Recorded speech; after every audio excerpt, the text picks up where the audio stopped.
Muito boa noite, 23 de abril de 2021. Nós estamos dando início à nossa 7ª aula da disciplina História Econômica Geral, do curso de Economia da Universidade Federal do Pará. Qual é o percurso que nós estamos fazendo? Nós, inicialmente, começamos uma parte introdutória, trazendo alguns conceitos fundamentais para o entendimento adequado do que é a história econômica geral, o conceito de história e historiografia, as principais disciplinas acadêmicas que trabalham, as principais escolas de pensamento que trabalham com a história econômica, que dialogam com a história econômica, as suas diferenças epistemológicas, as suas diferenças metodológicas e aonde elas convergem e divergem. Então, nós fizemos uma primeira parte introdutória, justamente para poder, nesse segundo momento, fazer uma discussão da transição do feudalismo para o capitalismo. O objeto da aula de hoje é justamente discutir o que é o feudalismo. Nós vamos trabalhar com a sociedade feudal das origens à crise do século XIV e na aula anterior, com o objetivo até de fazer um comparativo com a discussão do feudalismo, nós trabalhamos com o capitalismo. Nós respondemos à pergunta o que é o capitalismo. Trabalhamos, portanto, com várias visões sobre o capitalismo. Na aula anterior, nós falamos dos defensores do capitalismo do livre mercado, os defensores do capitalismo domesticado, o capitalismo como locus permanente de inovação, o capitalismo como um espírito, os opositores do capitalismo, e fechamos a última aula trabalhando com 3 visões complementares, numa perspectiva do capitalismo como um processo civilizatório, como um sistema de produção mundial e como uma instituição histórica. Hoje, esperamos que no final da aula vocês tenham condições de responder a esta questão norteadora, a nossa questão norteadora de número 7. O que foi o feudalismo e quais os elementos centrais do sistema feudal de produção. Bibliografia básica é o capítulo 1º do livro História Econômica Geral, do Flávio Azevedo Marques de Sás e Alexandre Marchione Sás. Vamos trabalhar com alguma literatura complementar. Vocês têm na imagem de vocês aí a literatura complementar que será utilizada na aula de hoje, e na medida que eu for utilizando essa literatura, eu irei também fazendo menção à mesma. Bom, quando a gente vai trabalhar com essa questão da transição do feudalismo para o capitalismo, nós estamos justamente falando da transição daquilo que é chamado de Idade Média, passando pela Idade Moderna para a Idade Contemporânea. Não existe uma divisão clássica da história, existem, portanto, períodos históricos, existe a chamada pré-história e existe a história. A pré-história, dividida basicamente no Paleolítico, que é chamado Idade da Pedra Lascada, o Neolítico, que é chamado Idade da Pedra Polida, e a Idade dos Metais, onde o ser humano começou a trabalhar o ferro, o cobre, o bronze, para a produção de algumas ferramentas. Bom, armas e ferramentas, inclusive. E quando o homem descobriu a escrita, você parte, portanto, da pré-história para a história. E a partir daí nós temos a Idade Antiga, a Idade Média, a Idade Moderna e a Idade Contemporânea. Bom, de acordo com pesquisas antropológicas, paleológicas, o homem surgiu aproximadamente 100 mil anos atrás.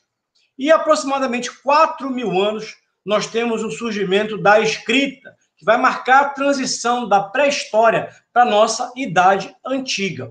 A nossa Idade Antiga vai, portanto, do surgimento da escrita, 4 mil anos antes de Cristo, até a queda do Império Romano do Ocidente, em 476, quando os bárbaros invadem a cidade de Roma. Quando os bárbaros invadem a cidade de Roma, e nós temos a queda do Império Romano do Ocidente, nós temos, portanto, o início daquilo que é chamado de Idade Média, que se divide em Alta Idade Média e Baixa Idade Média. É o período, portanto, onde nós vamos ter o período de formação, auge e declínio do feudalismo como sistema de produção. A Idade Média ela dura até a tomada de Constantinopla, que é a capital do Império Romano do Oriente, o Império Bizantino, no ano de 1453, pelos turcos otomanos. A partir de então, você tem, ali com a tomada de Constantinopla, que hoje é chamado de Istambul, você tem o surgimento da Idade Moderna, que vai até a Revolução Francesa. Portanto, quando a Revolução Industrial acontece, na segunda metade do século XVIII, ali por volta de 1750, 1760, a gente está justamente na Idade Moderna, que foi uma idade muito breve, cerca de 300 e poucos anos. E com a Revolução Francesa, nós passamos a assistir àquilo que é chamado de Idade Contemporânea, onde você tem efetivamente a consolidação do capitalismo como um sistema de produção hegemônico, a primeira Revolução Industrial, a segunda Revolução Industrial, e nós estamos hoje vivendo exatamente essa idade contemporânea. Bom, quando a gente vai falar da transição do feudalismo para o capitalismo, nós precisamos entender primeiro o que foi o sistema feudal. Quais foram os elementos ou as instituições que acabaram conformando o sistema feudal, o feudalismo. E a formação do sistema feudal traz em si elementos tanto do Império Romano, quanto elementos da religião cristã, da Igreja Católica Apostólica Romana, do cristianismo. Bom, por isso nós precisamos entender, então, o que foi a Antiguidade. Porque Roma foi muito influenciado pela civilização grega. Então, nós temos na Antiguidade duas grandes civilizações, duas importantes civilizações, que eram Grécia e Roma. Eram duas sociedades escravocratas que estão associadas àquilo que chama-se de apogeu das civilizações clássicas. Bom, quando o Império Romano ele entra em ocaso, ele entra em declínio, ele é invadido pelos povos bárbaros, quando em 416 depois de Cristo você tem a tomada de Roma pelos bárbaros, você tem justamente o final daquilo que é chamado de Império Romano do Ocidente. Sendo que o Império Romano do Oriente, eu já mencionei isso, mas eu faço questão de retomar isso, porque é uma informação importante, permaneceu até o ano de 1453 depois de Cristo, quando Constantinopla é tomada pelos turcos otomanos. Então nós temos ali, portanto, o início com a queda de Roma, daquilo que é chamado de Idade Média. Na primeira metade da Idade Média, você tem aquilo que é chamado de Alta Idade Média, que vai justamente da queda de Roma até o século XI, até o ano 1000 depois de Cristo. O que a gente observa nesse período aí de aproximadamente 5 séculos? Fundamentalmente é a fase de constituição do modo de produção feudal.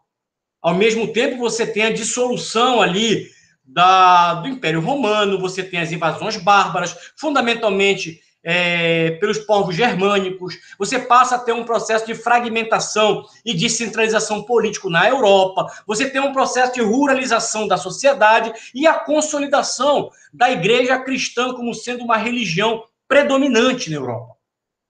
Estamos falando, portanto, da formação da sociedade europeia. Bom, a partir do século XI até o século XIV, nós temos na historiografia aquilo que é chamado de Baixa Idade Média, que é a fase que apresenta um cenário de expansão e declínio do feudalismo, que envolve elementos como as cruzadas, o renascimento comercial, o renascimento urbano, o surgimento da burguesia, portanto, elementos que estão na gênese do capitalismo.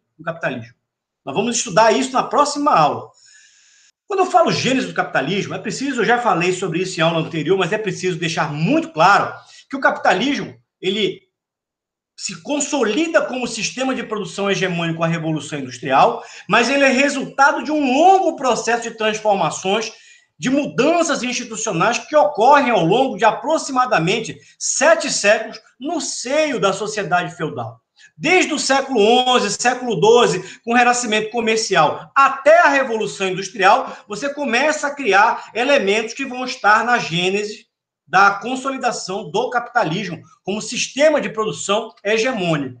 Bom, a época moderna, como nós mencionamos agora há pouco, ela foi marcada pelo quê? Pelas grandes navegações, justamente quando você tem a tomada de Constantinopla pelos turcos otomanos, você quebra ali, portanto, uma importante via de conexão comercial entre a Europa e o Oriente, naquilo que era chamado de Rota da Seda, e você passa a ter a obrigatoriedade das nações europeias de encontrarem caminhos alternativos para a manutenção desse comércio com a Ásia, com o Oriente. Então, você tem aí justamente as grandes navegações, que vai inaugurar o período de descobrimentos e também um período marcado por aquilo que a gente chama de renascimento cultural. Bom, a Idade Contemporânea, ela vai ser fundamentalmente definida ou iniciada ali com a Revolução Francesa, com a queda da Bastilha, no dia 14 de julho de 1789, e perdura fundamentalmente até os dias atuais. Nós estamos justamente vivendo a chamada Idade Contemporânea, ou a Idade Histórica Contemporânea. Bom, voltamos um pouco lá para trás agora. Quando a gente fala do surgimento das primeiras civilizações, nós estamos trabalhando fundamentalmente com aquilo que é chamado de Revolução Neolítica. Essa Revolução Neolítica, ela vai dar origem ao nascimento das primeiras cidades e aquilo que é chamado de modo de produção escravista, ou escravagismo. Um livro muito interessante, um livro que se tornou um best-seller, um livro que bateu muitos recordes de venda, que foi editado por um polímata. Ele é um biólogo de formação, mas ele transita por várias áreas do conhecimento, ciências políticas, economia, geografia. É o Yared Diamond, que escreveu esse livro chamado Armas, Germes e Aço. E nesse livro, Armas, Germes e Aço, Yared Diamond, ele se propõe a responder uma pergunta. De que forma nascem as instituições complexas? Então, para Yared Diamond, nesse livro, as instituições complexas, elas somente podem ser desenvolvidas por sociedades sedentárias. São, portanto, as sociedades sedentárias, portanto, que transitam da antiga caça e coleta para o sedentarismo, que passam a desenvolver instituições mais complexas, modelos de organização social mais complexas, e a partir daí dão origem às cidades. Se tornam, portanto, agrupamentos de pessoas, você passa a ter o surgimento das primeiras cidades, que passam a ser mais densamente povoadas, e a partir daí você começa a ter a produção daquilo que a gente chama de excedentes. Fundamentalmente a partir da atividade da agricultura, da atividade da pecuária, que passa a ser um elemento importante para o desenvolvimento das sociedades. Então, você tem ali a Revolução Agrícola. A Revolução Agrícola, fundamentalmente, naquilo que a gente chama de Revolução Neolítica. Eu dou uma recomendação para vocês ali, que vocês possam ler o pós-fácil de Armas, Germes e Aço, que vocês encontram, inclusive, disponível na rede internacional de computadores para vocês baixarem, que é um pós-fácil muito interessante, que esse autor ele traz elementos importantes para esse debate. Estamos falando da Revolução Neolítica. Então, você tem aí a primeira atividade agrícola, mais ou menos ali surgiu por volta de 9 a 7 mil anos antes de Cristo, na região que é chamada ali Sírio-Palestina, do sul da Anatólia e do norte da Mesopotâmia. Hoje a gente costuma nominar essa região de Crescente Fértil. Crescente Fértil, portanto, é o berço de nascimento da nossa civilização, como nós chamamos hoje. Então, você tem o surgimento da escrita, o surgimento das primeiras cidades, o surgimento da atividade agrícola, o surgimento da pecuária, ali na Sírio-Palestina, sul da Anatólia, norte da Mesopotâmia, ali onde veio depois a ser Império Babilônico, o Império Medo-Persa, mais ou menos ali onde atualmente é o Iraque e o Irã. Bom, na Índia também você tem registro da prática da agricultura há aproximadamente 9 mil anos antes de Cristo. Na China, 7 mil anos, na Europa, aproximadamente 6.500 anos antes de Cristo, na África tropical, 5 mil anos, e nas Américas, México e Peru, 4.500 anos antes de Cristo. Então, em 3 mil anos antes de Cristo, portanto, a Revolução Neolítica já tinha atingido toda a Europa, ou a maior parte da Europa, chegando, inclusive, na Península Ibérica, ali onde hoje seria Portugal, Espanha e França. Bom, Com isso, o homem ele abandona paulatinamente a condição de nômade, de caçador-coletor, e passa a estabelecer fixamente determinados lugares, desenvolvendo o sedentarismo.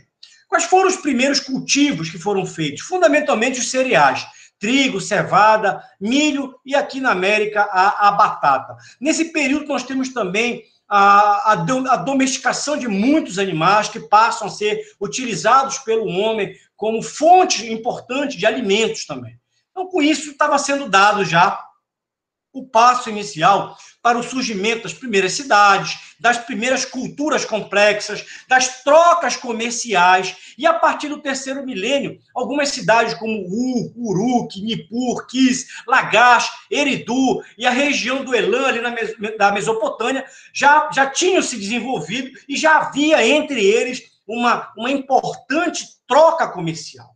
Portanto, 3.000 anos antes de Cristo, já havia um comércio muito interessante ali na região do Crescente Fértil. Então, cidades posteriores da Grécia e Roma também foram fundadas ali por agricultores e pastores. Então, você tem ali a Península Itálica, você tem ali a região que conformou a Grécia Antiga, que foi formada, elas foram formadas, algumas cidades foram fundadas por agricultores e pastores que se estabeleceram nesses lugares. Entre essas cidades, você tem a cidade de Roma, foi fundada por dois irmãos, dizem a lenda que foram filhos de lobos, Rômulo e Remo. Rômulo e Remo fundaram, portanto, aquilo que viria a ser um dos maiores impérios da antiguidade.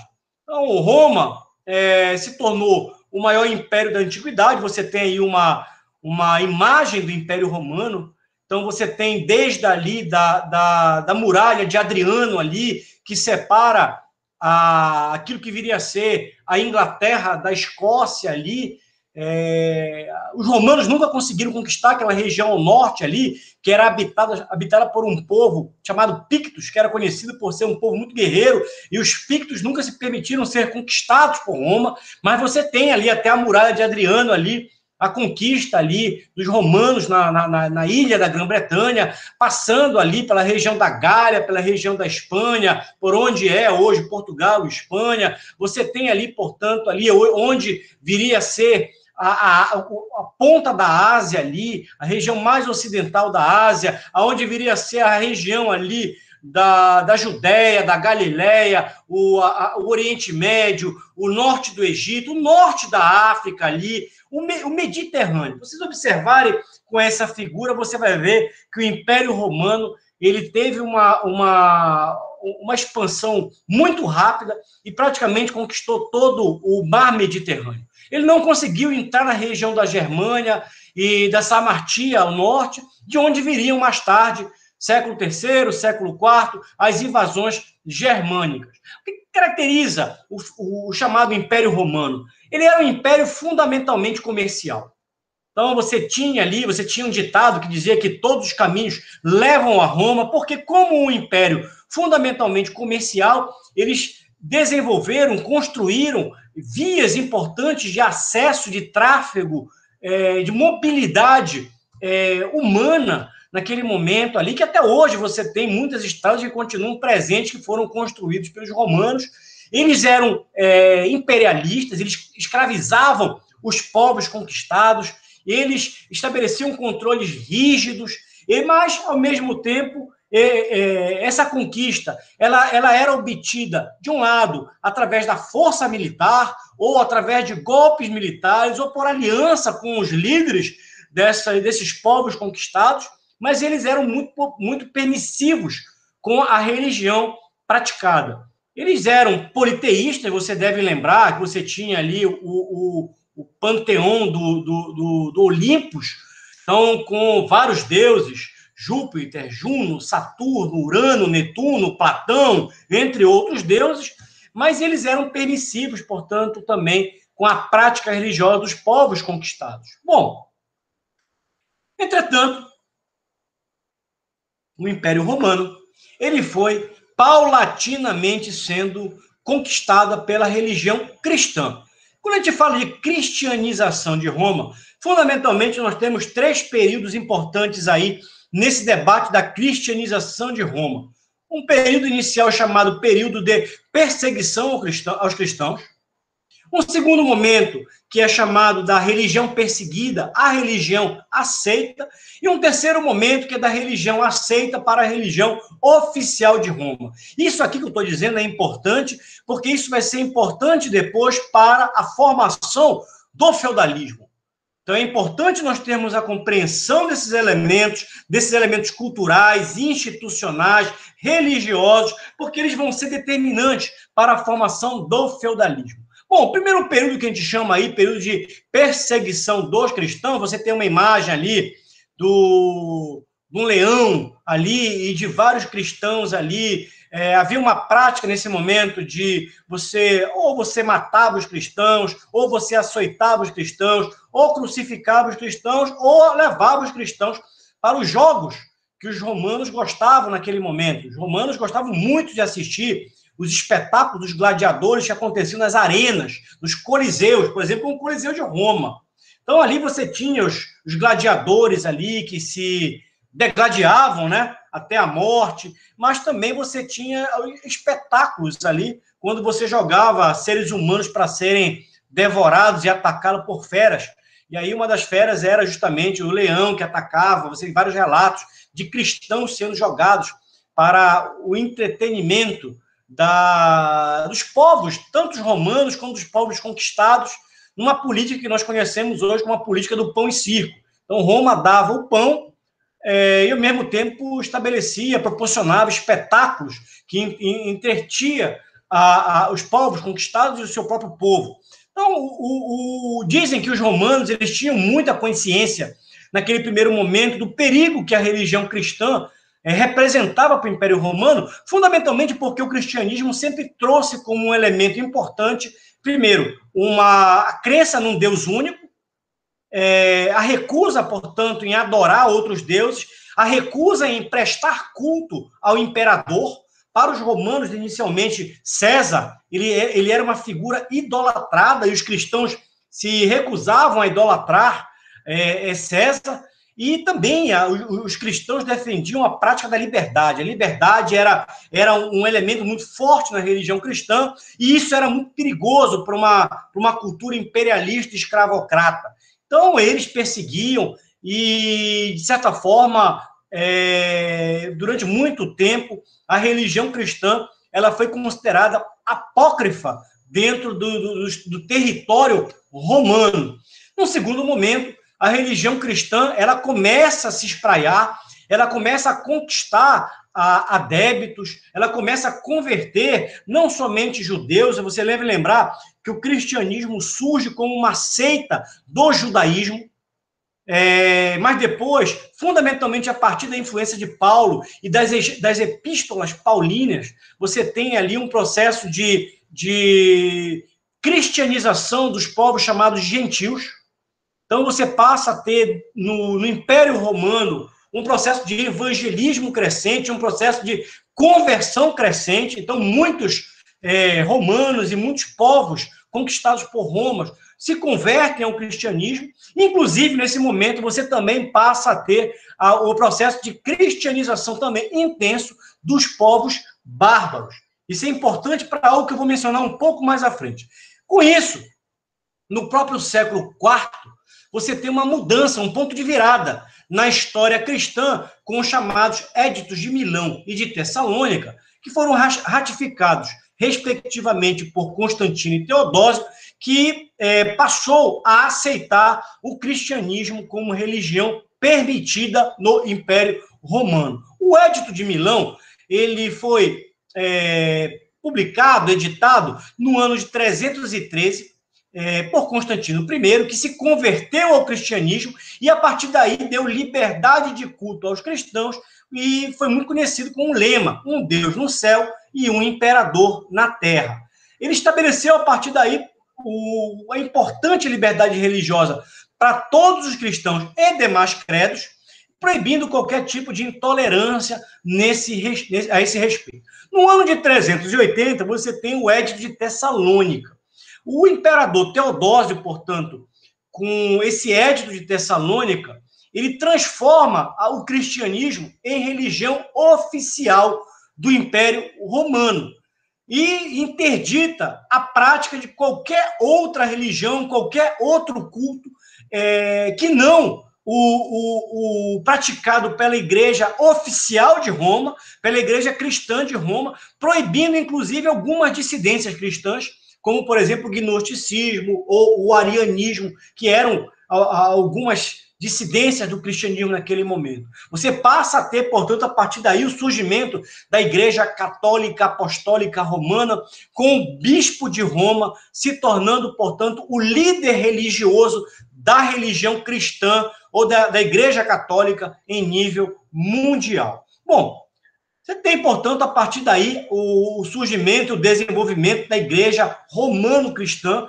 também nós conhecemos como Igreja Católica Apostólica Romana. Então, a partir do século IV, o Estado romano ele passa a se caracterizar pela influência muito forte da Igreja Cristã Católica. Diversos imperadores, desde o Constantino, passando por Teodósio, passando pelo imperador bizantino Justiniano, incentivaram a realização de vários concílios para tentar unificar a doutrina cristã. Era necessário, naquele momento, estabelecer o cânone básico para a doutrina cristã que se tornou oficial no Império Romano. Era importante, portanto, estabelecer os dogmas da religião cristã. Entre eles, nós temos o destaque do Concílio de Nicéia, que aconteceu no ano de 325. Esse Concílio de Nicéia teve a presença de vários bispos da Igreja Católica e estabeleceu ali importantes dogmas da Igreja Católica Apostólica Romana. Entre eles, foi firmado o credo cristão, o credo na Santíssima Trindade, que foram considerados, portanto, elementos da ortodoxia cristã e lançaram as bases do que viria a ser a Igreja Católica Apostólica Romana. Então, um outro fato importante para a história e para aquilo que nós vamos estudar aconteceu no ano de 395.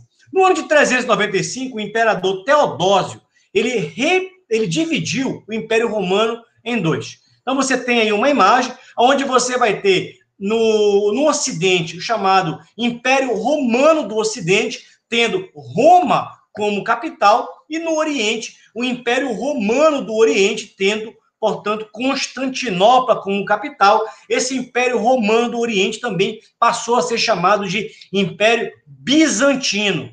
Isso é importante porque o fim da Idade Antiga acontece justamente com a queda do Império Romano do Ocidente. Entretanto, o Império Bizantino permanece até a tomada, no século XV, de Constantinopla pelos turcos otomanos, que é exatamente o que eu estou mencionando aqui. E com isso você tem, a partir de 476, você tem a chamada Alta Idade Média, que eu já mencionei, mas não custa repetir, que foi a fase de constituição do feudalismo. Você tem, portanto, a partir daí as invasões bárbaras, a descentralização política, a ruralização da sociedade, a queda do comércio, a decadência das cidades, a consolidação da igreja cristã. Já do período do século XI ao século XIV, também é importante repetir, é chamado de Baixa Idade Média, que vai representar a fase de expansão e declínio do feudalismo, com elementos que nós vamos estudar na próxima aula, como as cruzadas, o renascimento comercial, o renascimento urbano, o surgimento da burguesia, elementos importantes para a eclosão, alguns séculos mais tarde, do capitalismo. Bom, vamos falar um pouco do feudalismo. Como é que surge o feudalismo? O feudalismo surge fundamentalmente com a dissolução do Império Romano do Ocidente. Então, no ano de 466, você tem ali a queda de Roma. Parte do império já havia sido invadida por vários povos germânicos, chamados de povos bárbaros, entre eles visigodos, bretões, vândalos, burgúndios, suevos, saxões, ostrogodos, hunos, francos, e a partir daí você tem o fim da chamada Idade Antiga e surgimento da Idade Média. Isso aqui é um mapa da Europa no ano de 526 depois de Cristo, você pode perceber ali que a Europa se tornou totalmente fragmentada. Você tem ali na Grã-Bretanha, por exemplo, dois povos que nunca se permitiram ser conquistados pelos romanos.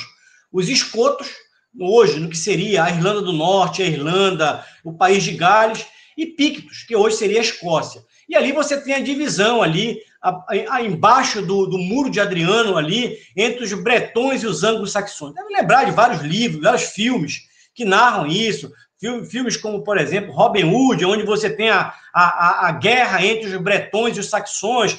Justamente você tinha ali o reino da Inglaterra ali dividido no meio ali entre bretões e saxões. Saxões também conquistaram ali o norte da Europa. Você tinha os escandinavos mais acima, que viria a dar origem aos povos bárbaros, os turúngios. Você tinha o reino franco, que se estabeleceu ali em uma parte expressiva da Europa. Você tem ali os bascos, que nunca se permitiram ser conquistados pelos povos germânicos. Por isso, eles têm uma língua que é uma língua completamente singular em relação ao resto da Europa. Os suevos, os visigóticos, o reino ostrogodo e o Império Romano do Oriente. Então, essa fotografia do ano de 526 depois de Cristo mostra um pouco essa lógica de fragmentação política da Europa. Então, você tem aí, nesse momento, um período chamado de declínio do comércio. Por que declínio do comércio? E aí há uma divergência nesse debate aqui que eu vou falar rapidamente para vocês aqui. Primeiro, a gente sabe que o comércio surge ali no Crescente Fértil, ali com as primeiras civilizações, mas no Império Romano, com a centralização ali dessas relações comerciais acontecendo pelo mar Mediterrâneo, você tem ali um momento de uma intensificação do comércio. O Império Romano foi um império muito comercial. Então, você tem ali o comércio sendo um importante setor econômico do Império Romano.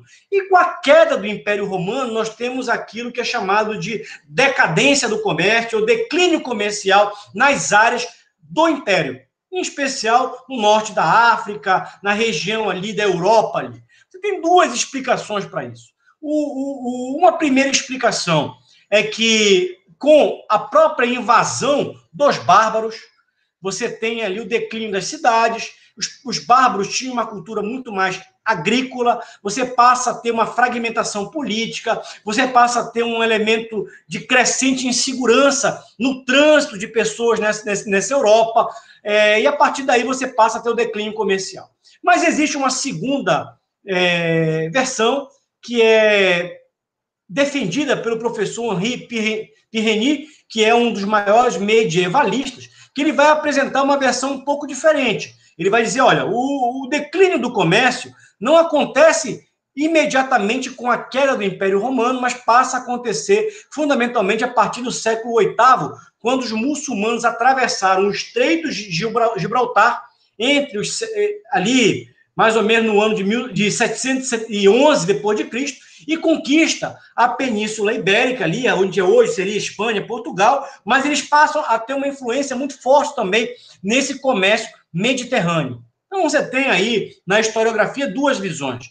O declínio comercial advindo fundamentalmente das invasões bárbaras, mas a tese do professor Henri Pireni dizendo que o comércio na Europa sofre decadência em função das invasões muçulmanas, das invasões que aconteceram, portanto, no século VIII. Bom, eu quero convidar vocês, aliás, o nosso amigo Corujinha, que vocês já conhecem das aulas anteriores, e sempre que o Corujinha aparece, é um convite à leitura. Dois autores que a gente utiliza bastante no nosso curso, que é o Daron Acemoglu e James Robinson, no Porquê as Nações Fracassam, nos trazem elementos importantes para o debate. Eu gostaria que vocês me acompanhassem nessa leitura. Abre aspas. Roma exerceu um impacto duradouro sobre a Europa. As instituições e o direito romanos influenciaram as instituições e leis estabelecidas pelos reinos bárbaros após o colapso do Império Romano do Ocidente. Foi também a queda de Roma que engendrou o cenário de descentralização política que daria origem à ordem feudal. Falamos um pouco sobre isso. O desaparecimento da escravatura e a emergência de cidades independentes foram efeitos colaterais de longuíssimo prazo e, claro, historicamente contingentes desse processo. E teriam particular influência quando a peste negra abalasse as estruturas da sociedade feudal.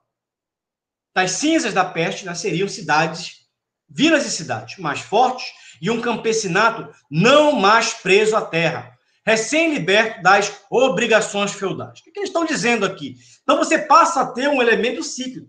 Você passa a ter o surgimento das cidades, você passa a ter a expansão do comércio, que se consolida com o Império Romano. Quando o Império Romano do Ocidente entra em ocaso, você tem uma diminuição do comércio, uma volta para as atividades agrícolas, fundamentalmente em função da fragmentação econômica, política, comercial do feudalismo, mas em determinado momento, que a gente vai estudar na próxima aula, por volta do século XII, você passa a ter um momento de renascimento comercial. Esse momento de renascimento comercial ele é importante para o entendimento da lógica de transição do feudalismo para o capitalismo.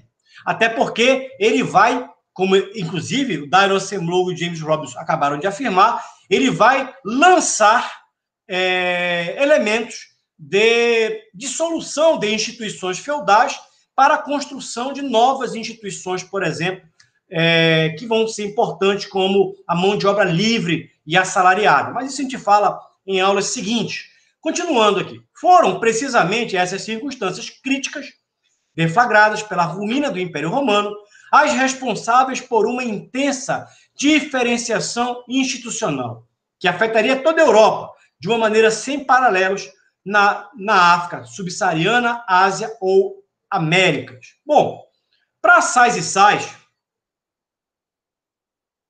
você tem aí justamente o ano 1000 como sendo um marco de consolidação do feudo como uma unidade política fundamental. Então você tem ali da queda do Império Romano, pegue lá a data, 476, até o ano 1000, o período de conformação do feudalismo, e o ano 1000, nós podemos dizer que o feudalismo já tem as suas instituições bastante maduras, já é, portanto, um sistema de produção com as suas instituições maduras. Bom, queria convidar vocês a mais uma leitura do nosso livro Por que Nações Fracassam, do Dairo Acemoglu e James Robinson. Na virada do século XIV, a Europa obedecia a uma ordem feudal. Então, o feudalismo ali, por volta de 1400, 1500, já estava consolidado. Uma forma de organização da sociedade que havia emergido na Europa Ocidental após a derrocada do Império Romano. Exatamente isso nós estamos trabalhando na aula de hoje. Baseava-se em relações hierárquicas entre o rei e os nobres a eles subordinados, tendo os camponeses na base. O rei era dono da terra, que ele concedia aos senhores em troca de serviços militares. Os nobres, por sua vez, alocavam a terra aos camponeses, em troca do que estes ofereciam sua mão de obra gratuita e submetiam-se a um sem fim de multas e impostos. Os camponeses, que em virtude de sua situação servil, eram chamados servos, permaneciam presos à terra, impossibilitados de deslocar-se sem a permissão do seu senhor, que não era apenas o senhor da terra, mas também juiz, júri e força policial. Era um sistema altamente segregacionista, no qual a riqueza fluía para o alto dos muitos camponeses para os poucos senhores. Bom, dito isso, quais são os elementos de coesão do feudalismo? Fundamentalmente, dois elementos são elementos que ajudam a dar coesão às instituições feudais, ou o sistema feudal.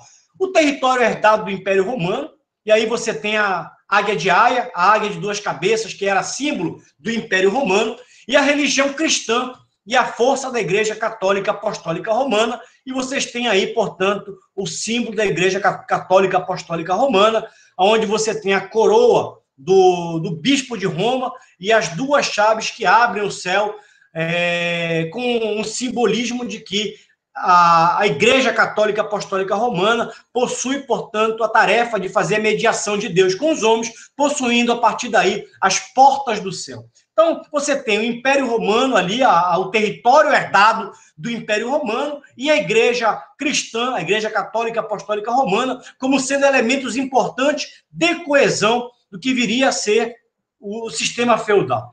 Bom, vamos falar sobre o feudalismo.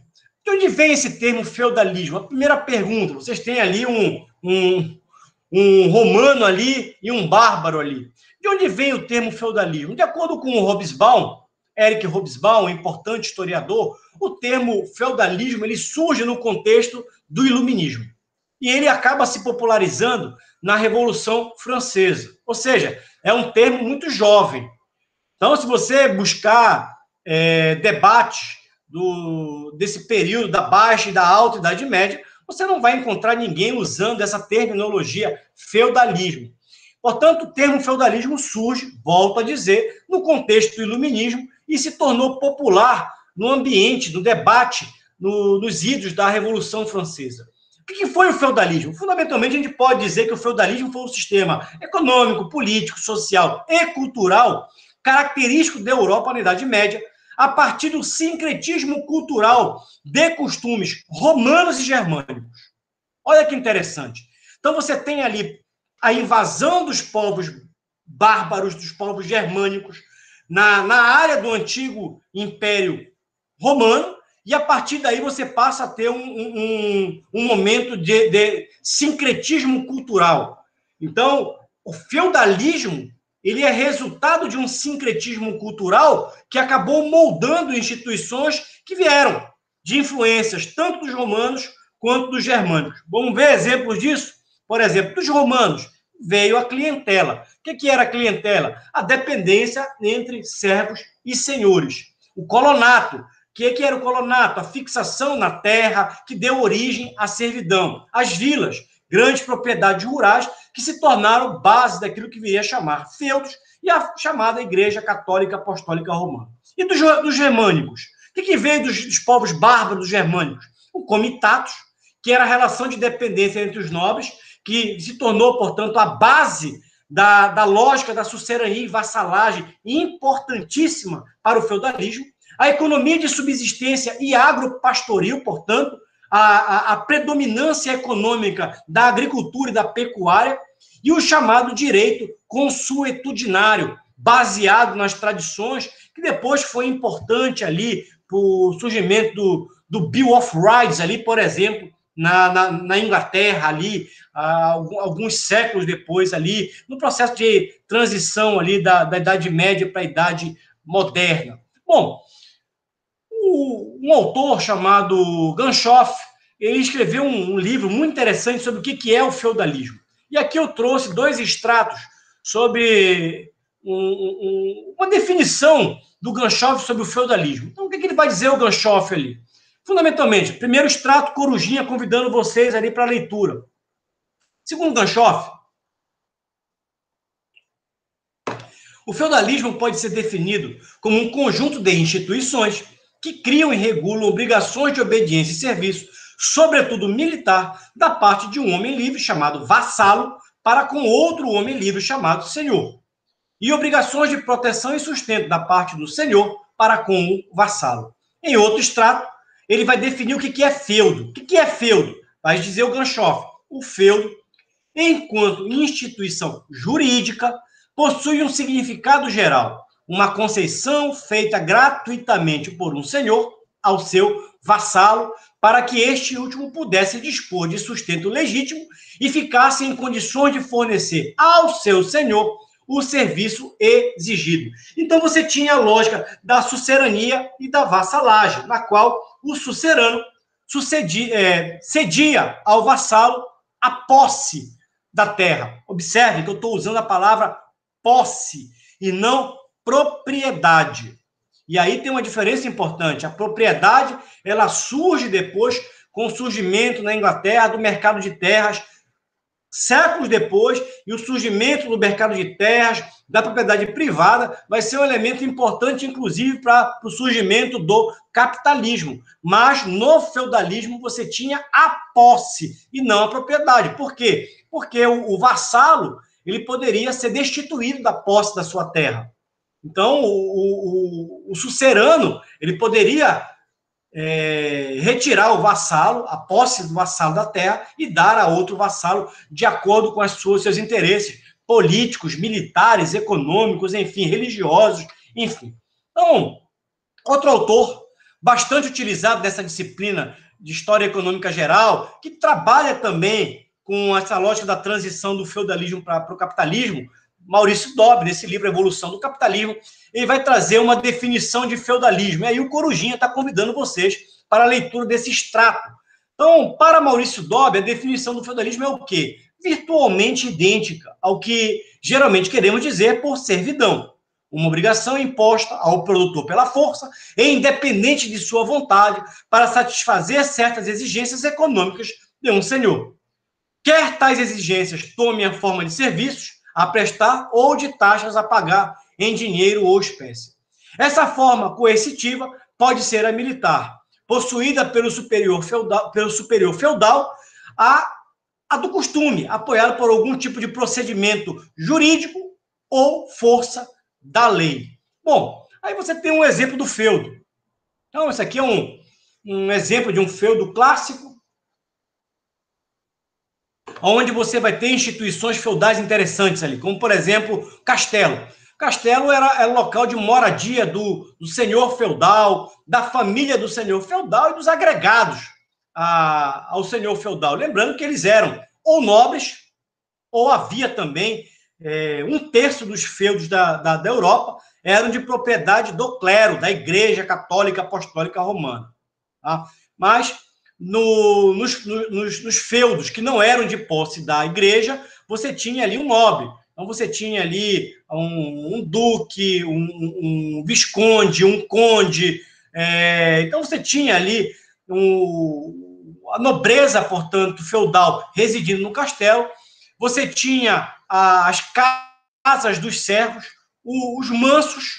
Então, você tinha o manso senhorial ali, onde a produção, portanto, o resultado da produção era apropriado exclusivamente pelo senhor feudal. Você tinha o manso servil, que era cultivado pelo servo, e parte desse manso servil, parte daquilo que era produzido no manso servil, o servo dava para o senhor feudal. Depois a gente fala mais um pouco sobre isso. Você tinha a igreja como sendo um elemento importante de disciplina, de estabelecimento de ordem, era uma sociedade teocêntrica, profundamente religiosa. Você tinha o manso comunal ali, onde você tinha a criação de animais ali, e você tinha o moinho e a casa de pão ali. Então, o moinho ali, o moinho ele era uma propriedade do senhor feudal, onde você moía o trigo, moía a cevada, você tinha o forno ali também, que assava os pães, que eram também propriedades do senhor feudal. Era proibido que os servos tivessem moinhos ou casas para assar pães. Bom, quais foram as principais características do feudalismo? Ainda falando sobre o feudalismo. Fundamentalmente, nós temos 4 vetores importantes do feudalismo, 4 características fundamentais da definição do feudalismo. As características econômicas, as características políticas, as sociais e as culturais. Vejamos uma por uma, detalhadamente. Bom, em termos das características econômicas, o que é possível falar sobre o feudalismo? Fundamentalmente, era uma economia essencialmente agrária, fechada e autossuficiente. A produção, portanto, destinava-se para quê? Para o consumo imediato. Não havia uma lógica da comercialização, da busca pelo lucro, da busca de mercados. Era uma lógica de consumo interno do feudo. Algum pouco excedente era comercializado em algumas cidades, mas depois a gente fala um pouco mais sobre isso, que eram poucas, mas existia ali a gênesis ali de algumas relações comerciais importantes. Você tinha as relações serviço de produção, nas quais o senhor possuía, como eu já disse, a posse da terra, e ele permitia que o servo se fixasse na terra e explorasse essa terra economicamente, sendo que esse servo deveria cumprir integralmente as chamadas obrigações servis que eram fixadas pela tradição e pelos costumes. E a reprodução da vida material era assentada fundamentalmente numa ética religiosa e militar.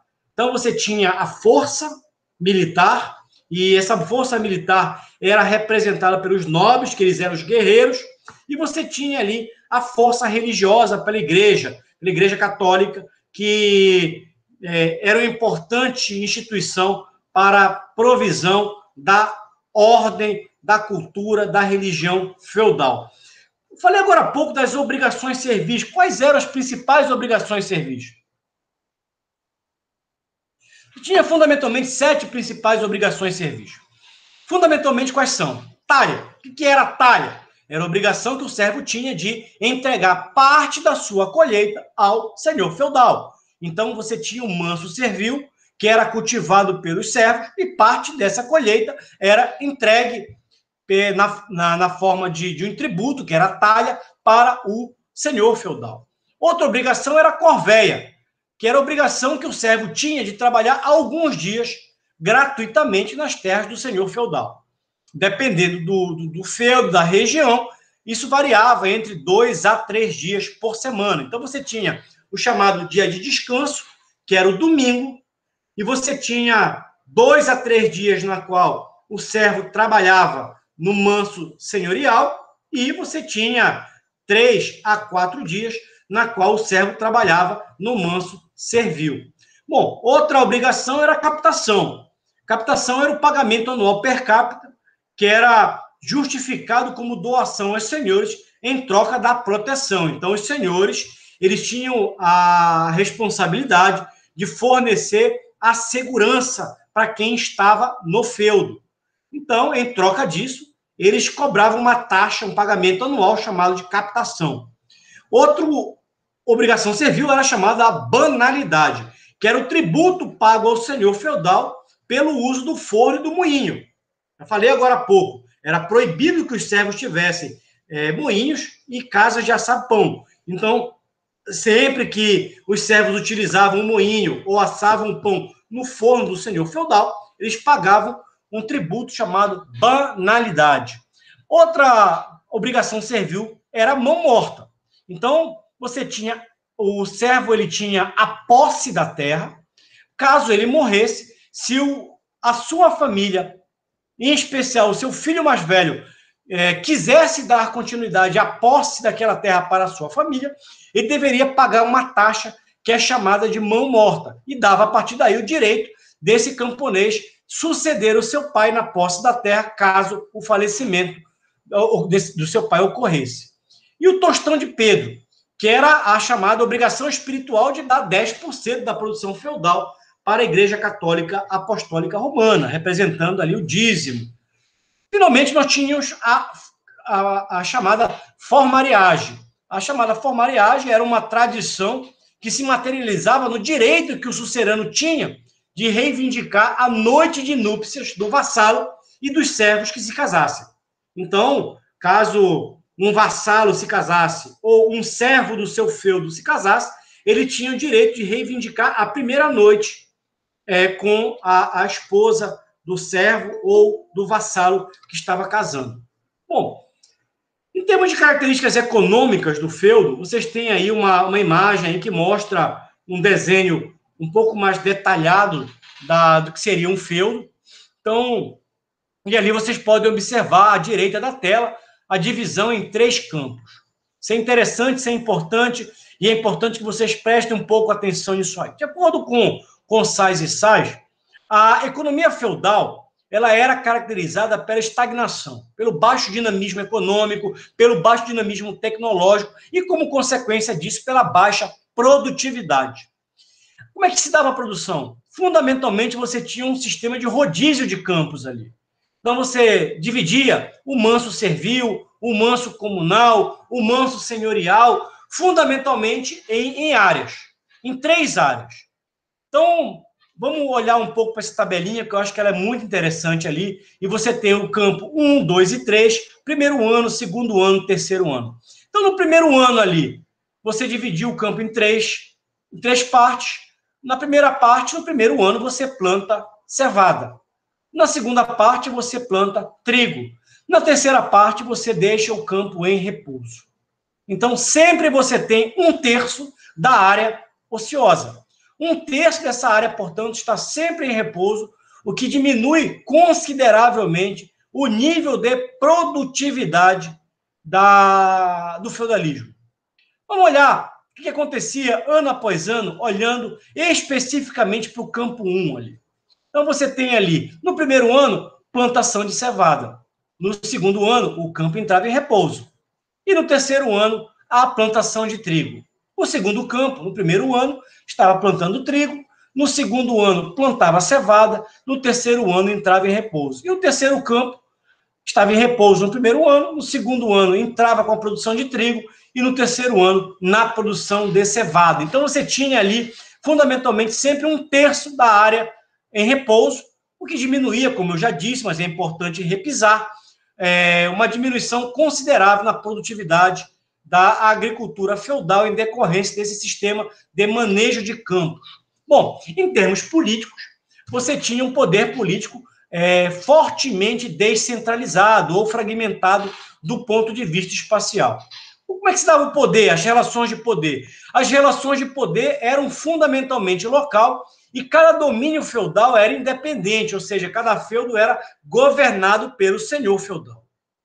O senhor feudal, portanto, ele era ali, como eu já disse, juiz, ele era ali legislador, ele tinha poder de polícia naquele feudo. As relações, como eu já disse, políticas, elas se davam com base nos laços de sucerania e vassalagem. Então, tornava-se sucerano um nobre que doava um feudo, que dava a posse de um feudo a outro, e vassalo um nobre que recebia a posse desse feudo.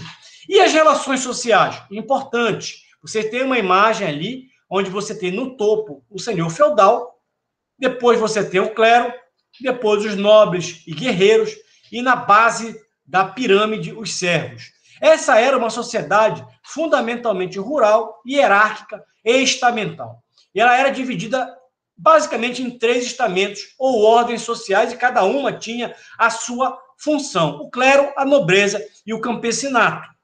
Era uma sociedade, portanto, com baixa mobilidade social. Então, o pertencimento a uma classe social se dava por privilégio de nascimento, ou não, né? Então, você podia ter o privilégio de nascer senhor feudal, ou você podia ter o ônus de ter nascido como servo. Então, aquilo ali era religiosamente justificado a partir de uma vontade divina. Bom, o que cabia a cada um desses aí? Primeiro, você tinha o senhor feudal no topo da pirâmide ali. E junto, você tinha ali a nobreza do senhor feudal. Então, a nobreza, ela tinha por função a proteção do feudo e, a partir dali, também o estabelecimento das guerras. Então, você tinha ali, como parte da nobreza, os reis, os príncipes, os condes, os viscondes, os barões, os cavaleiros ali, como parte da nobreza. Você tinha o clero. A função do clero era a oração, era a mediação eclesiástica do homem com Deus. Eles tinham, portanto, esse poder de mediar a relação de Deus com a sociedade. O clero também se tornou um importante senhor feudal. E o campesinato, formado por servos e vilões. E a função era o trabalho. Cabia ao campesinato, servos e vilões, o trabalho. O princípio de estratificação, como eu já disse, era fundamentalmente o privilégio de nascimento, e cada indivíduo permanecia preso à sua posição na sociedade, o que caracterizava, portanto, uma sociedade com imobilidade social, o que estabelecia um sistema de desigualdade. Bom, termos culturais. O que é possível falar em termos do feudalismo?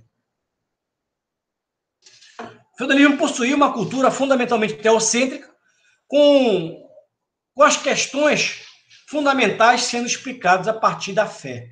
E cabia, portanto, à igreja a explicação das questões fundamentais, das questões sociais fundamentais.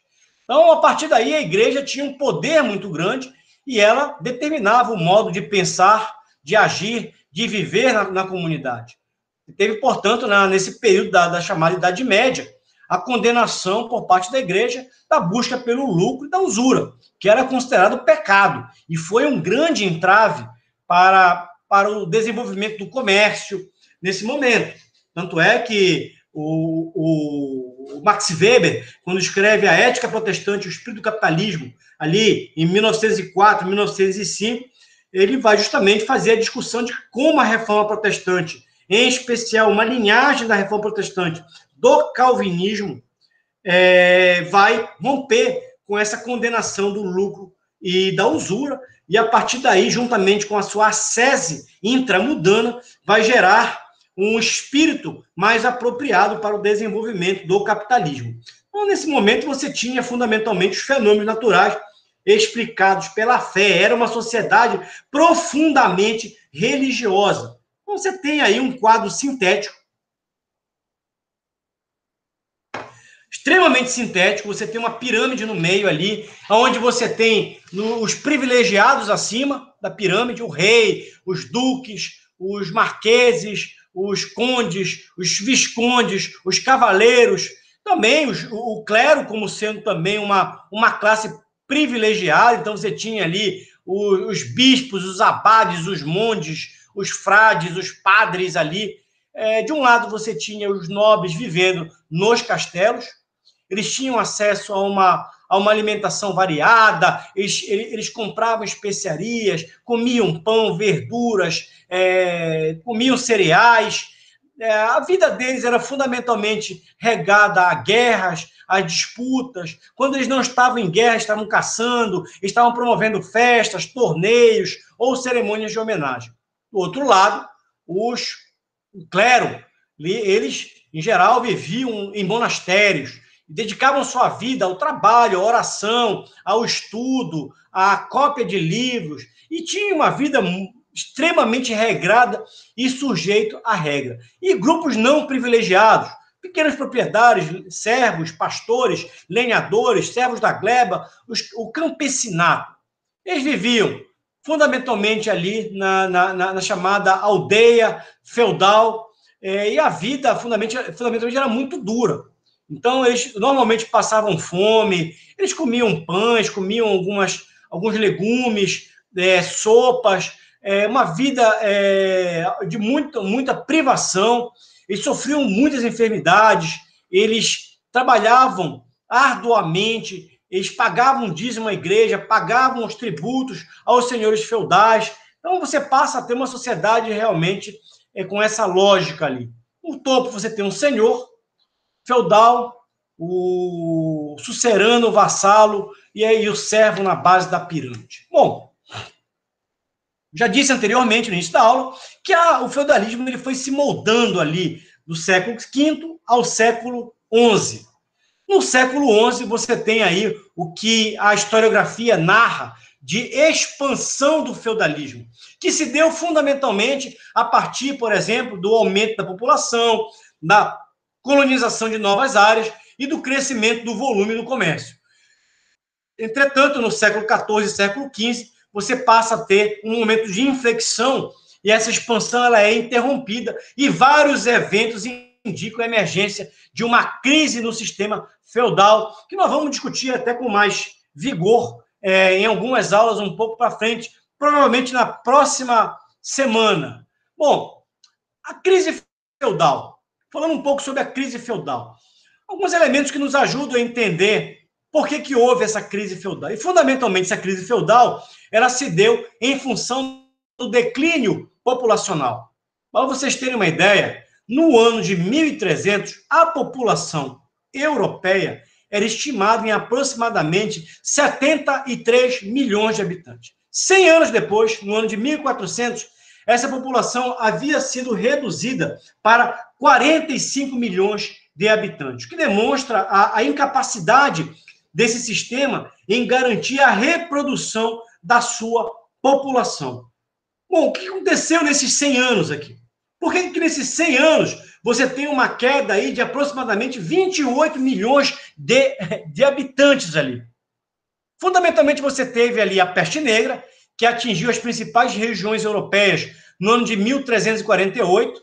Peste negra começa quando os mongóis tentam invadir o Império Bizantino e, não tendo sucesso, eles jogam para dentro das muralhas do Império Bizantino alguns cadáveres de pessoas que tinham morrido com a peste negra. Então, a peste negra ela vem ali da China e os mongóis trazem e lançam uma arma biológica. A peste negra é um exemplo de uma arma biológica que os mongóis lançaram ali no Império Bizantino. E o Império Bizantino tinha uma importante relação comercial no Mediterrâneo, e cidades como Gênova, Veneza, por exemplo, faziam parte do Império Bizantino e tinham importantes relações comerciais com o Império Bizantino. Então, a peste negra entra na Europa, fundamentalmente a partir do Império Bizantino e a partir, fundamentalmente, de Gênova, de Veneza, das cidades italianas que importaram, portanto, a peste negra do Império Bizantino, que foi, como eu já disse, alvo de uma guerra biológica dos mongóis. A peste negra, ela rapidamente atingiu toda a Europa e dizimou um volume considerável da população europeia. Dependendo da região, você tem ali estimativas que apontam entre 25% a 50% da população que morreu em decorrência da peste negra. Bom, entre 1315 e 1317, você tem também aquilo que é chamado de Grande Fome, que foi um período de uma pequena era glacial, com um período de seca muito forte, que se estendeu ali na região que vai do Atlântico até a Rússia, e isso gerou um enorme desequilíbrio na oferta de alimentos, fazendo com que houvesse uma grande fome na Europa nesses anos, 1315, 1316, 1317. Algum tempo depois, entre 1330 e 1450, a França e a Inglaterra entraram num período de inúmeras guerras. Foram inúmeras guerras que foram batizadas naquilo que é chamado de Guerra dos 100 Anos, entre a França e a Inglaterra. Em 1330, o rei da Inglaterra falece, sem deixar nenhum herdeiro. E o rei da França era seu primo, passa a reivindicar o trono inglês, e a partir daí você passa a ter 120 anos ali de várias guerras, com inúmeras mortes em ambos os lados nesse momento.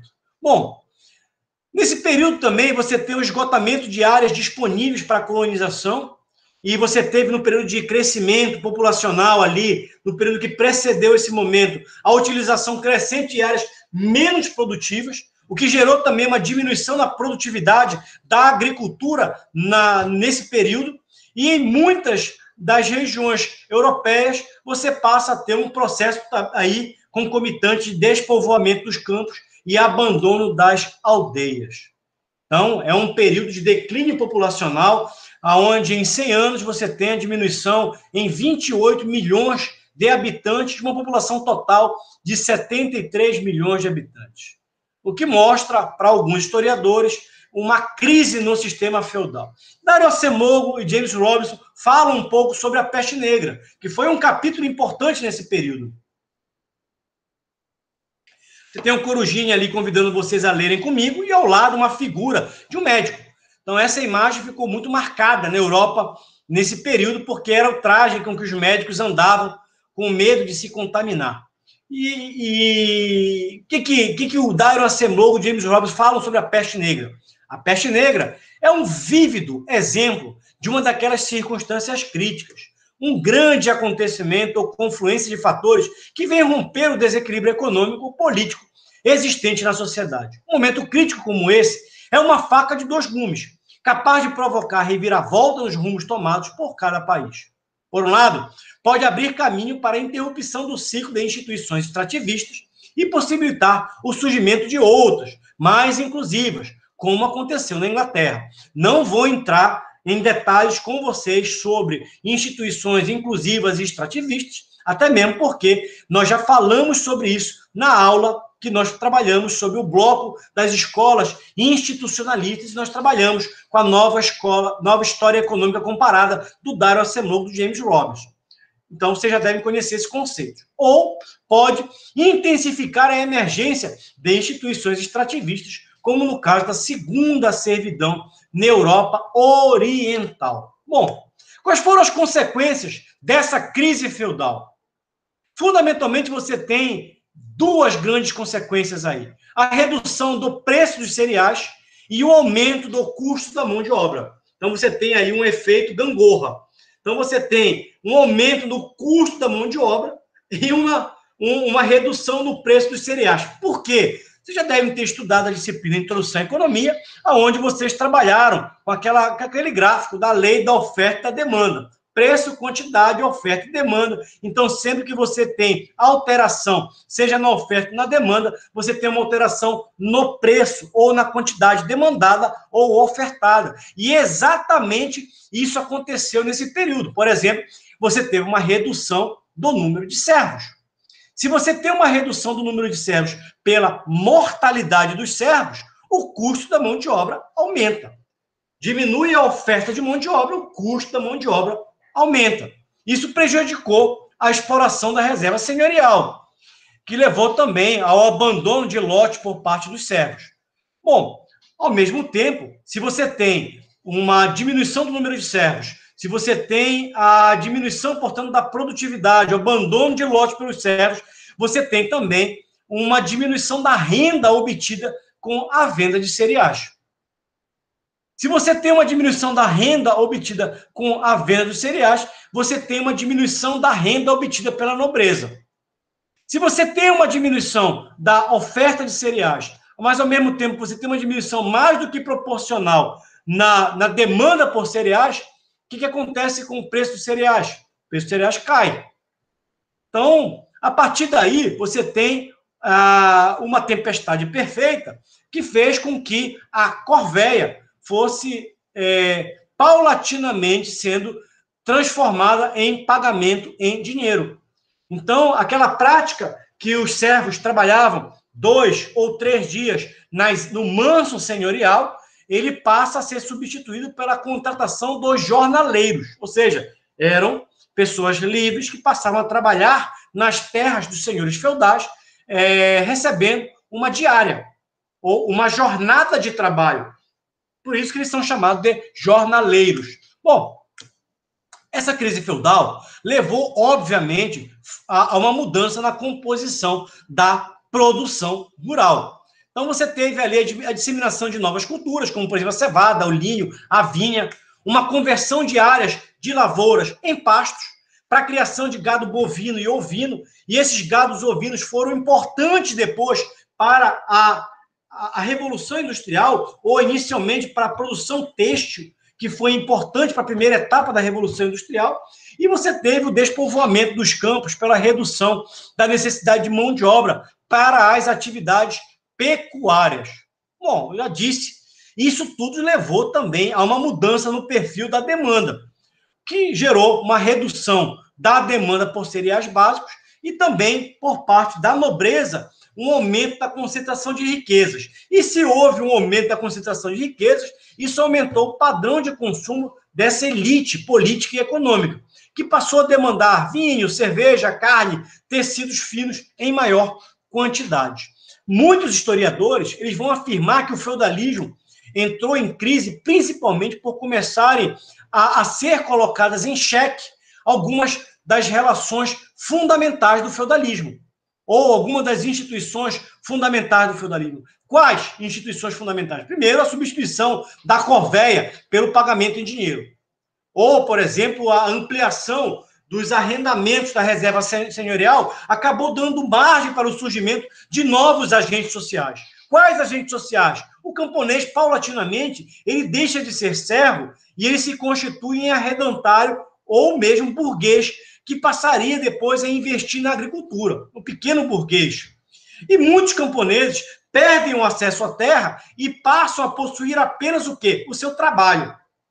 O único bem que eles passam a ter é o seu trabalho, que eles vendem no mercado de trabalho, no emergente mercado de trabalho, em troca de salário para garantir a sua sobrevivência. Você vê, a partir daí, o início da formação do que viria posteriormente a ser chamado de proletariado urbano. Bom, de acordo com o nosso texto básico, aí, o livro do Sais e Sais, página 59, nosso Corujinha convida vocês à leitura desse extrato.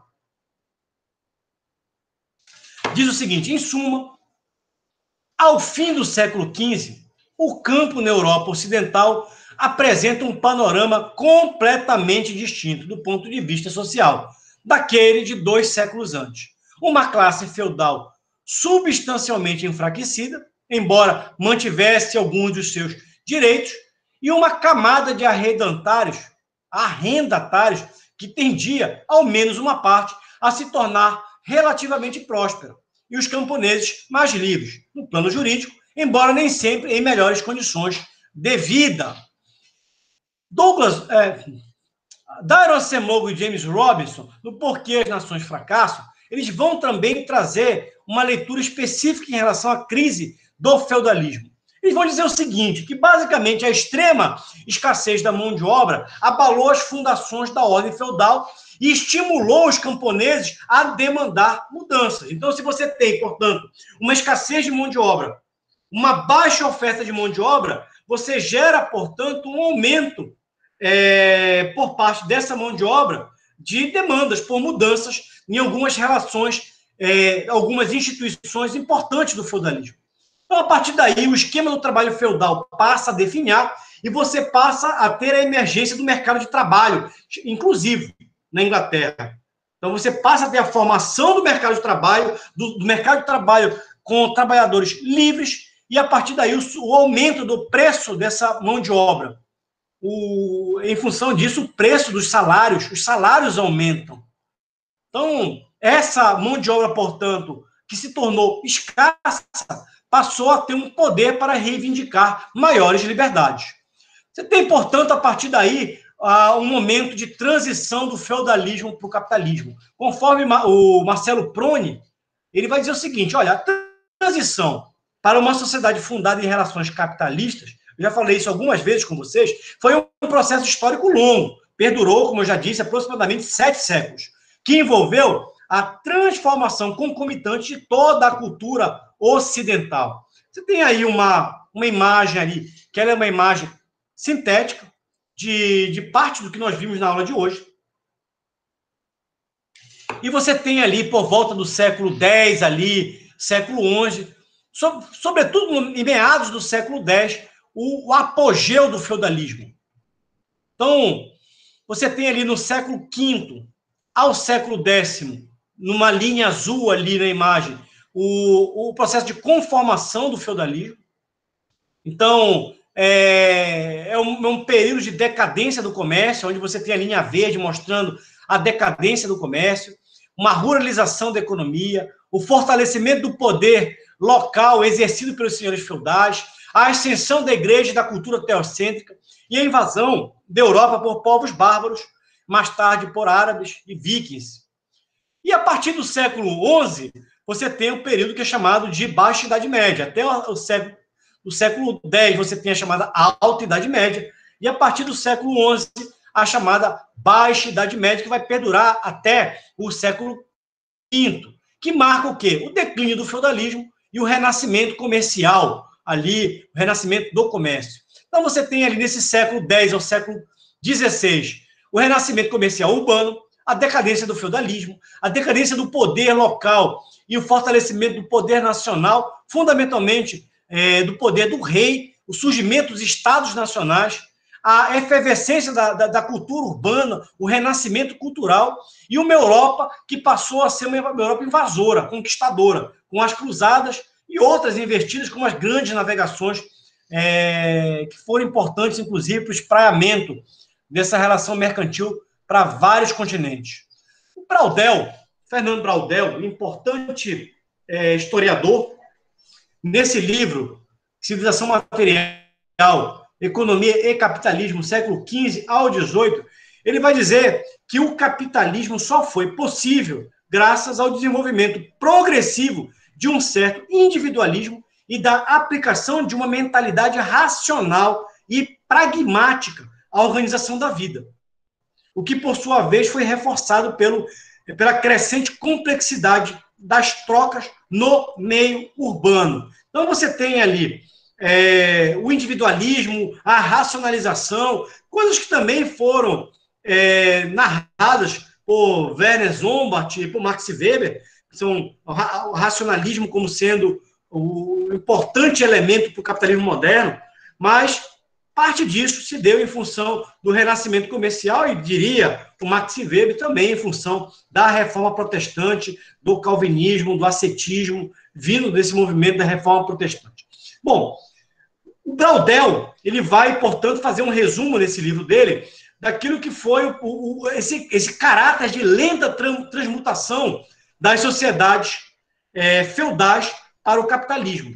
E isso se associou a um conjunto de mudanças institucionais de ordem política e econômica importante. Quais mudanças? Renascimento comercial e ressurgimento das cidades, a expansão marítima, comercial e colonial, o mercantilismo, o surgimento do Estado absolutista. Esses elementos, portanto, o renascimento comercial, o renascimento das cidades, a expansão marítima, comercial e colonial, o mercantilismo e o surgimento dos Estados absolutistas, nós vamos ver na próxima aula. E também as transformações fundiárias, o surgimento da produção artesanal e manufatureira, em séculos ali 16 a 18, o surgimento de uma nova ética religiosa com a reforma protestante, século XVI, e a Revolução Industrial como sendo elementos também importantes, que também serão objetos de aulas futuras nossas. Angus Deaton, ganhador do Prêmio Nobel de Economia, nesse livro A Grande Saída, ele tem um extrato que o nosso Corujinha está convidando vocês a lerem comigo. Diz o Deaton, não é correto pensar que antes da Revolução Industrial, o resto do mundo era atrasado e miserável ao extremo. Ele está chamando a atenção aqui, o Deaton, para um capítulo muito interessante que está acontecendo na historiografia econômica. Há uma crítica em relação à historiografia econômica de que a historiografia econômica ela é fundamentalmente uma historiografia eurocêntrica. Ela é, portanto, focada na história econômica da Europa. Ignora, portanto, acontecimentos que estavam ocorrendo em outras partes do mundo. Mas há hoje, por parte de vários autores, um debate sobre essa questão e, fundamentalmente, sobre a questão da China. Então, há um novo debate, em especial, obviamente, pelo que tem acontecido com a China nos últimos 40 anos. A China vem se tornando uma potência econômica nos últimos 40 anos. Há uma estimativa que, nas próximas décadas, a China se tornará a maior economia do mundo, vai, inclusive, superar os Estados Unidos. Mas esse debate está sendo resgatado em função do entendimento que a China, durante muito tempo, já foi a maior economia do mundo. Enquanto a Europa vivia a alta e a baixa Idade Média, o feudalismo, a maior economia do mundo naquele momento era a China. E você tinha ali a Rota da Seda, vinda da China. Então você tem a Rota da Seda contemporânea. E a China perdeu, por alguns séculos, o seu protagonismo, entrou em declínio, entrou em ocaso, e agora a China estaria retomando, para alguns, aquele lugar que tradicionalmente sempre foi da China. Então, quando a gente olha a história no curto prazo, a China, desde a Revolução Industrial para cá, ela é uma economia periférica. Entretanto, numa perspectiva de médio e longo prazo, a China ela sempre foi uma importante economia mundial, inclusive tendo, para alguns historiadores econômicos, sido a grande protagonista da montagem de uma rede integrada de comércio entre o Ocidente e o Oriente, naquilo que foi chamado de Rota da Seda. Bom, continuando aqui com Angus Deaton, décadas antes de Cristóvão Colombo, a China já era avançada e rico bastante para expedir, sob o comando do almirante Zheng He, uma frota de enormes embarcações. Há relatos que essa frota do almirante Zheng He possuía centenas de navios e mais de 20 mil pessoas. Para vocês terem uma ideia do tamanho dessa frota. Verdadeiros porta-aviões, se comparados aos barquinhos de Colombo, para explorar o Oceano Índico. 300 anos antes disso, a cidade chinesa de Kaifeng era uma metrópole fumacenta de 1 milhão de habitantes e tinha fábricas que se encaixariam perfeitamente na paisagem inglesa de Lancashire de 800 anos depois. Continua eles, o Angus Deaton. Gráficas produziam milhões de livros, baratos o suficiente para serem lidos, inclusive por pessoas de baixa renda ou de renda extremamente baixa. Contudo, essas eras, seja na China ou em qualquer outro lugar, não se sustentaram e muito menos podem ser consideradas o início de épocas de prosperidade crescente. Em 1127, Kaifeng foi tomada por tribos invasoras da Manchúria, que haviam sido temerariamente recrutadas para apoiá-las em guerras. Aí ele abre um parênteses e faz um comentário aqui. Se você coloca aliados perigosos para lutar ao seu lado, precisa garantir que vai pagá-los bem. Diversos períodos de crescimento econômico na Ásia foram sufocados e interrompidos por dirigentes gananciosos, por guerra ou por ambos. Continua. E uma página um pouco mais à frente.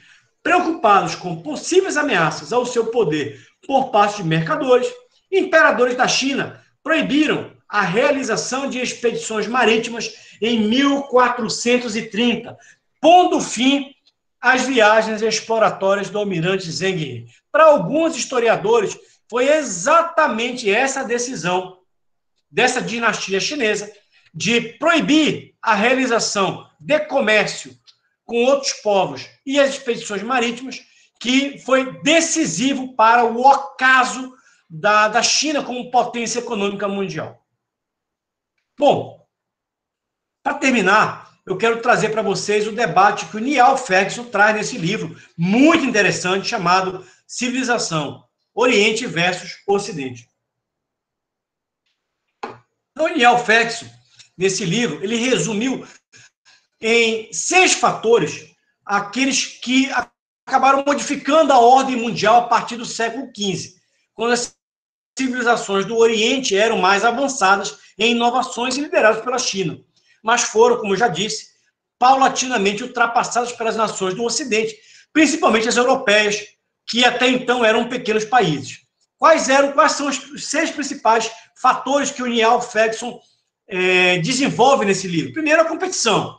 Uma descentralização da vida política e econômica que criou as condições para o surgimento dos Estados nacionais e do capitalismo. Então, a fragmentação política e econômica ali dos Estados nacionais, isso gerou entre os Estados nacionais uma competição. Portugal foi pioneira, logo depois veio nas grandes navegações a Espanha, mas a Inglaterra, a Holanda, a França passaram também, enquanto Estados-nações, a tentar ocupar espaços e, a partir daí, você passa a ter uma competição saudável do ponto de vista para o nascimento do capitalismo.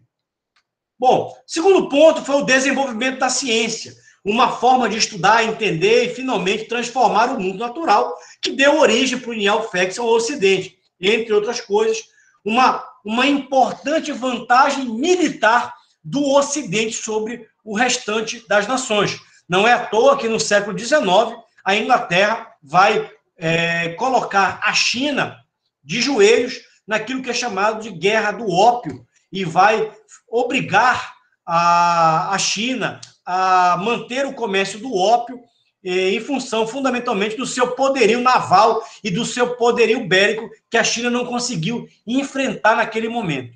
Terceiro elemento importante é o chamado direito de propriedade.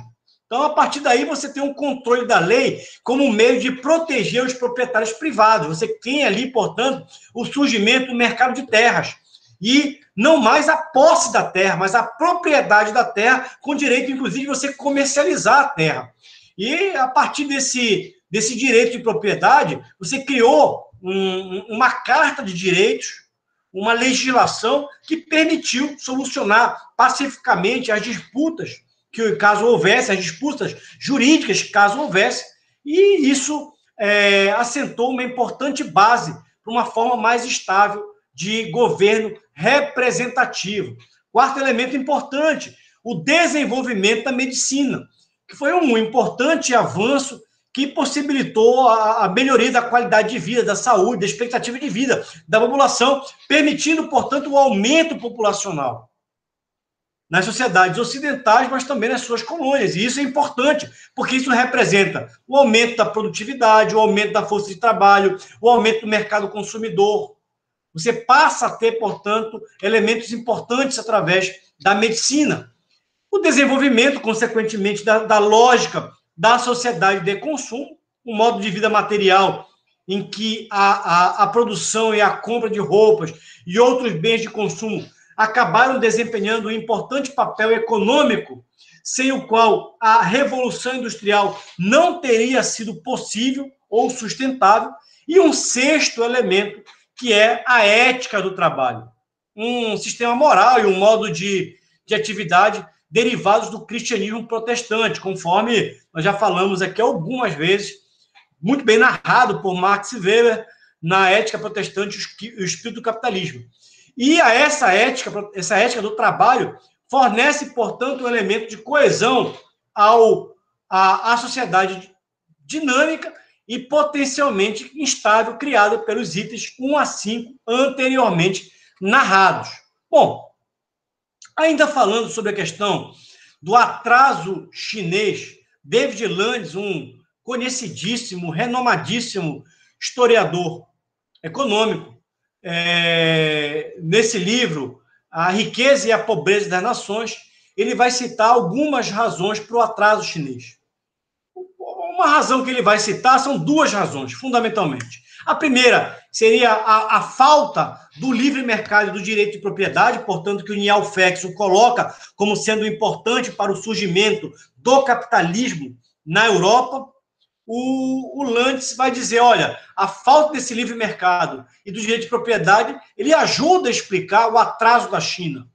Então, o Estado chinês, ele sempre esteve, de acordo com o Landes, intervindo nas empresas particulares, manipulando preços, tomando lucro, proibindo negócios, e isso teve um clímax na chamada dinastia Ming, entre 1368 e 1644, quando todo o comércio além mar foi proibido.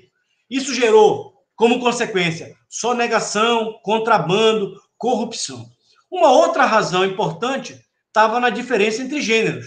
Então, enquanto na Europa, em especial na Inglaterra, que viveu a Revolução Industrial, a utilização de mão de obra feminina, das mulheres e de crianças foi importante para o start da Revolução Industrial, na China não. As mulheres eram confinadas em casa e isso acabou, na perspectiva do David Landes, limitando a produção fabril chinesa. Então, na Europa, como você teve a utilização da mão de obra feminina e também, eu acrescento aqui, a de crianças, você teve um elemento de vantagem comparativa para a Europa. Então, a China também não tinha instituições para ensino e pesquisa como a Europa tinha. As escolas, as academias, as sociedades de aprendizado, que também foram importantes para a Revolução Industrial. Outro autor, Dairo Acemoglu e James Robinson, também trazem elementos importantes para esse debate. O nosso amigo Corujinha convida vocês a essa leitura. Então, na perspectiva do Acemoglu e do Robinson, no século XIX, um absolutismo não muito distinto daquele que imperava na África ou no leste europeu, bloqueava o caminho da industrialização na maior parte da Ásia. Na China, o Estado era marcadamente absolutista e industriais, mercadores e cidades independentes não existiam, eram muito mais fracos em termos políticos. A China era uma grande potência naval, tendo se envolvido em volumoso comércio de longa distância muitos séculos antes dos europeus. Entretanto, havia deixado os oceanos justamente no momento errado, quando os imperadores Ming chegaram à conclusão, no final do século XIV e início do século XV, de que a intensificação do comércio de longa distância e a destruição criativa que daí adviria, talvez lhe ameaçasse o trono. Continuam. Na Índia, a diferenciação institucional funcionou de outra maneira, levando ao desenvolvimento de um sistema de castas de rigidez ímpar, que restringiu o funcionamento dos mercados e a alocação da mão de obra pelos diferentes ofícios, com rigor muito maior que o da ordem feudal na Europa medieval, além de sustentar outro forte regime absoluto sob o domínio mongol. Na Índia, ainda que houvesse mercadores que se dedicavam ao comércio por todo o Oceano Índico e tenha surgido uma ativa indústria têxtil, os sistemas de castas e o absolutismo mongóis constituíram sérios impedimentos ao desenvolvimento de instituições inclusivas econômicas no país. Com base nisso, eu tenho certeza que vocês têm total condição de responder a nossa questão norteadora de número 7. O que foi o feudalismo e quais os elementos centrais do sistema feudal de produção. Com isso, nós chegamos ao fim da nossa 7ª aula. Eu espero que vocês tenham gostado e, a partir de agora, eu estou interrompendo a gravação da nossa